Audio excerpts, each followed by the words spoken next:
Bible ధ్యానములో ఇప్పుడు ప్రసంగి గ్రంథము 12వ అధ్యాయము చదువుకుందాము. దుర్దినములు రాకముందే ఇప్పుడు వీటి యందు నాకు సంతోషము లేదని నీవు చెప్పు సంవత్సరములు రాకముందే తేజస్సునకును సూర్యచంద్ర నక్షత్రములకును చీకటి కమ్మకముందే వాన వెలిసిన తరువాత మేఘములు మరల రాకముందే నీ బాల్య దినములందే నీ సృష్టికర్తను స్మరణకు తెచ్చుకొనుము. ఆ దినమున ఇంటి కావలివారు వణకుదురు, బలిష్ఠులు వంగుదురు.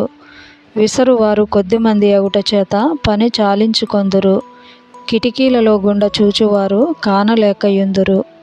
తిరుగటి రాళ్ల ధ్వని తగ్గిపోవును, వీధి తలుపులు మూయబడును. పిట్ట యొక్క కూతకు ఒకడు లేచును. సంగీతమును చేయు స్త్రీలు, నాదము చేయు వారందరూ నిశ్శబ్దముగా ఉంచబడుదురు. ఎత్తుచోటులకు భయపడుదురు. మార్గములయందు భయంకరమైనవి కనబడును. బాదము వృక్షము పువ్వులు పూయును, మిడుత బరువుగా ఉండును. బుడసరకాయ పగులును. ఏలయనగా ఒకడు తన నిత్యమైన ఉనికి పట్టునకు పోవుచున్నాడు.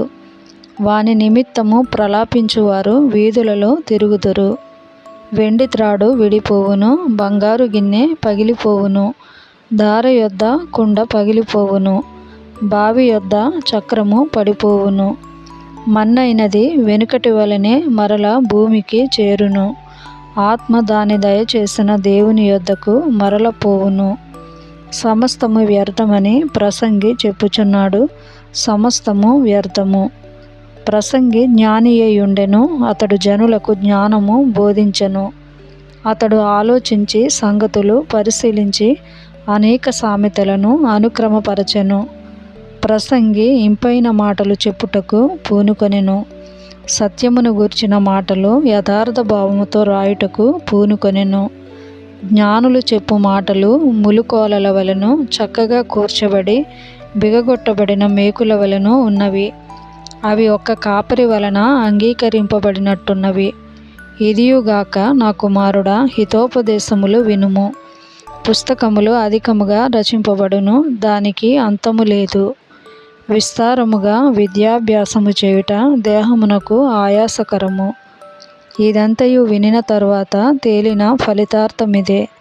దేవుని యందు భయభక్తులు కలిగియుండి ఆయన కట్టడలను అనుసరించి నడుచుచుండవలెను.